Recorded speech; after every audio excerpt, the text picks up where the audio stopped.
Good morning students. आज हम करने जा रहे हैं क्लास 7 के चैप्टर नंबर 5 के क्वेश्चन एंड आंसर्स। चलिए स्टार्ट करते हैं। क्वेश्चन नंबर 1 है, निम्नलिखित प्रक्रमों के अंतर्गत होने वाले परिवर्तनों को भौतिक अथवा रासायनिक परिवर्तन के रूप में वर्गीकृत कीजिए। तो सबसे पहला है प्रकाश संश्लेषण। प्रकाश संश्लेषण जो प्रक्रम है वो कौन सा है, वो भौतिक है या रासायनिक है, ये हम बताएंगे। ठीक है। उसके बाद है जल में शक्कर को घोलना, कोयले को जलाना, मोम को पिघलाना, एल्यूमिनियम के टुकड़े को पीटकर उसका पतला फाइल बनाना, भोजन का पाचन करना। इसका आंसर है प्रकाश संश्लेषण जो है वो रासायनिक परिवर्तन है। रासायनिक परिवर्तन क्यों है? क्योंकि प्रकाश संश्लेषण में एक नया पदार्थ बनता है। प्रकाश संश्लेषण की जो इक्वेशन होती है वो होती है CO2 प्लस H2O। ठीक है। इसमें सूर्य का प्रकाश आता है और क्लोरोफिल जो कि हरी पत्तियों में होता है। इससे क्या बनता है? C6H12O6 plus O2 gas release होती है। ये हमारा ग्लूकोज बनता है। ये होती है कार्बन डाइऑक्साइड, ये जल। ठीक है। तो ये इक्वेशन होती है प्रकाश संश्लेषण की। तो इसमें एक नया कंपाउंड बना है और इस कंपाउंड को दोबारा हम इसमें कन्वर्ट नहीं कर सकते। तो ये कौन सी प्रोसेस हो गई? रासायनिक प्रोसेस हो गई, रासायनिक परिवर्तन हो गया। जिस भी परिवर्तन में रिवर्स प्रोसेस पॉसिबल ना हो और एक नया पदार्थ बनता हो उसको हम रासायनिक परिवर्तन कहते हैं। नेक्स्ट है जल में शक्कर घोलना।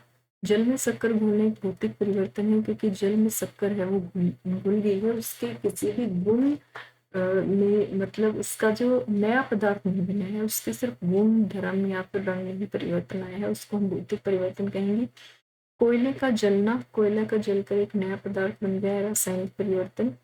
मोम का पिघलना, मोम का पिघलना है वो भौतिक परिवर्तन है, क्योंकि मोम को हम दोबारा यूज करके मोमबत्ती फिर से बना सकते हैं। एल्यूमिनियम के टुकड़े को पीटकर उसका पतला कोयल बनाना, ये भी भौतिक परिवर्तन है। ठीक है।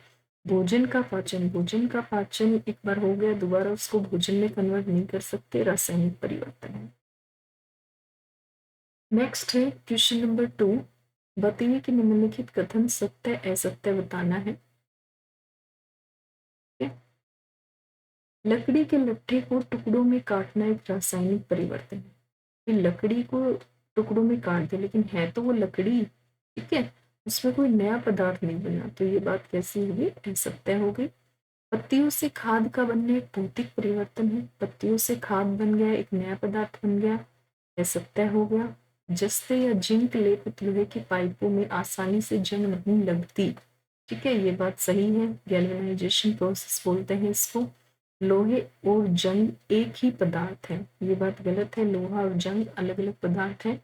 भाप का संघनन रासायनिक परिवर्तन नहीं है, तो ये सही बात है। भाप का संघनन कैसा परिवर्तन है? भाप को दोबारा पानी में बदलना कैसा परिवर्तन है? भौतिक परिवर्तन है। क्वेश्चन नंबर 3 है, इसका आंसर है जब कार्बन डाइऑक्साइड को चूने के पानी में प्रवाहित किया जाता है तो यह कैल्शियम कार्बोनेट, कैल्शियम कार्बोनेट क्या होता है? CaCO3 के बनने के कारण कैसा हो जाता है? दूधिया हो जाता है। खाने के सोडे का रासायनिक नाम क्या होता है? Sodium Na hydrogen carbonate. ठीक है, ये खाने के सोडे का रासायनिक नाम होता है। ऐसी दो विधियां जिनके द्वारा लोहे को जंग लगने से बचाया जा सकता है, पेंटिंग और गैल्वेनाइजेशन होती है। ऐसे परिवर्तन भौतिक परिवर्तन कहलाते हैं जिनमें किसी पदार्थ के केवल भौतिक गुणों में परिवर्तन होता है। ऐसे परिवर्तन जिनमें नए पदार्थ बनते हैं, कौन सा परिवर्तन होता है? रासायनिक परिवर्तन। क्वेश्चन नंबर 4 है, जब नींबू के रस में खाने का सोडा मिलाया जाता है तो बुलबुले बनते हैं और गैस निकलती है, किस प्रकार का परिवर्तन है? समझिए। जब बेकिंग सोडा या खाने के सोडा में नींबू का रस मिलाया जाता है तो बुलबुले बनते हैं, उसके कौन सी गैस निकलती है? कार्बन डाइऑक्साइड गैस निकलती है। तो ये एक रासायनिक परिवर्तन है क्योंकि इसमें एक नया पदार्थ बन रहा है, ठीक है, और इस प्रोसेस को हम रिवर्स नहीं कर सकते। तो ये कौन सा परिवर्तन हो गया? रासायनिक परिवर्तन। क्वेश्चन नंबर 5 है, जब कोई मोमबत्ती जलती है तो भौतिक और रासायनिक परिवर्तन दोनों होते हैं, इन परिवर्तनों की पहचान कीजिए।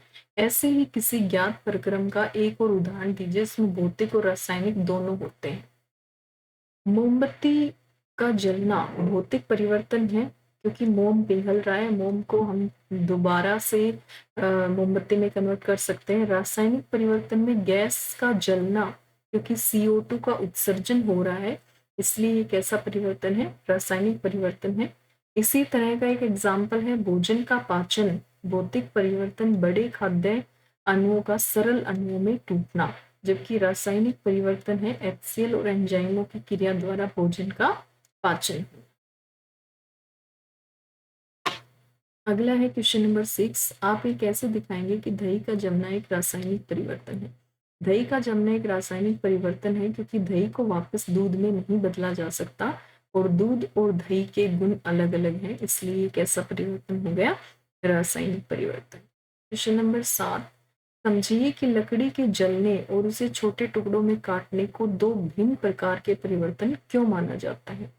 लकड़ी काटना एक भौतिक परिवर्तन है क्योंकि इससे लकड़ी की प्रकृति नहीं बदलती, जबकि दूसरी ओर लकड़ी को जलाना एक रासायनिक परिवर्तन है क्योंकि CO2 मुक्त होने के साथ लकड़ी चारकोल में परिवर्तित हो जाते हैं, लकड़ी जो है वो नए पदार्थ में परिवर्तित हो जाती है। क्वेश्चन नंबर 8 है, कॉपर सल्फेट, इंपॉर्टेंट क्वेश्चन है, 5 नंबर में आता है।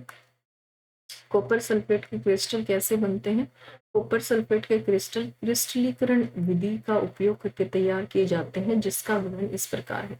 एक बिक्कर में 1 कप पानी लें, इसमें तनु सल्फ्यूरिक एसिड की कुछ बूंदें मिलाएं, पानी को गर्म करें और जब यह उबलने लगे तो इसमें कॉपर सल्फेट पाउडर मिलाते हुए इसे चलाते रहें। कॉपर सल्फेट पाउडर को तब तक मिलाएं जब तक घोल संतृप्त न हो जाए, यानी और आगे घुलना बंद ना हो जाए। एक चीनी मिट्टी के बर्तन में इसे छान ले और ठंडा होने दे। घोल को बिना हिलाए रखना चाहिए, धीरे धीरे कॉपर सल्फेट के क्रिस्टल अलग हो जाएंगे। ये कॉपर सल्फेट के क्रिस्टल दिखाए गए हैं। अगला है क्वेश्चन नंबर 9, समझिए कि लोहे के गेट को पेंट करने से उसका जंग लगने से बचाव किस कारण से होता है? लोहे में जंग लगने के लिए पानी यानी नमी और ऑक्सीजन के संपर्क की आवश्यकता होती है। लोहे के गेट पर पेंट करके हम लोहे, ऑक्सीजन और पानी के बीच संपर्क को रोकते हैं, इससे लोहे में जंग लगने से बचाव हो सकता है। ये जंग लगी हुई कील दिखाई गई है, यहाँ पे जंग लगा हुआ गेट दिखाई गया। अगला है क्वेश्चन नंबर 10, समझिए कि रेगिस्तानी क्षेत्रों की अपेक्षा समुद्र तटीय क्षेत्रों में लोहे की वस्तु में जंग अधिक क्यों लगती है? उत्तर है, लोहे में जंग लगने के लिए पानी और ऑक्सीजन के संपर्क की आवश्यकता होती है। तटीय क्षेत्रों में रेगिस्तान की तुलना में आर्द्रता अधिक होती है, इसलिए रेगिस्तान की तुलना में तटीय क्षेत्रों में लोहे की वस्तु में जंग जल्दी लगता है। यहाँ पे रेगिस्तान है, यहाँ पे समुद्र। क्वेश्चन नंबर 11 है, हम रसोई में जिस गैस का उपयोग करते हैं वह द्रवित पेट्रोलियम गैस यानी LPG कहलाती है। सिलेंडर में LPG द्रव के रूप में होती है, सिलेंडर से बाहर आते ही गैस में परिवर्तित हो जाती है। परिवर्तन ए, फिर यही गैस जलती है। परिवर्तन मतलब पहले यह गैस में कन्वर्ट हुई है, ये परिवर्तन ए है, और फिर ये जलती है, परिवर्तन बी है। तो इन परिवर्तनों से संबंधित है। प्रक्रम ए रासायनिक परिवर्तन है, प्रक्रम बी एक रासायनिक परिवर्तन है, दोनों ही रासायनिक परिवर्तन है, या कोई भी रासायनिक परिवर्तन नहीं है। तो गैस लिक्विड से गैस में चेंज होना ये तो भौतिक परिवर्तन है, सिर्फ अवस्था में चेंजमेंट आ रहे हैं, जबकि वो जो गैस का जलना जो है वो कैसा परिवर्तन है? रासायनिक। तो इसमें ये सत्य हो जाएगा, प्रक्रम बी जो है वो रासायनिक परिवर्तन। अगला है क्वेश्चन नंबर 12, अवायवीय जीवाणु जैविक अपशिष्ट पदार्थों को अपघटित कर जैव गैस या बायोगैस में बनते हैं। परिवर्तन ए, फिर जैव गैस ईंधन के रूप में जलाई जाती है, परिवर्तन बी। तो इसमें बताना है कौन सा कथन सही है। तो क्योंकि अपघटित हो रहे हैं तो जैव गैस में कन्वर्ट हो रहे हैं, तो ये भी रासायनिक परिवर्तन हुआ। और गैस ईंधन के रूप में जलाई जा रही है, ये भी रासायनिक परिवर्तन। तो इसका आंसर थर्ड ठीक होगा, पर क्रम ए और बी दोनों ही रासायनिक परिवर्तन।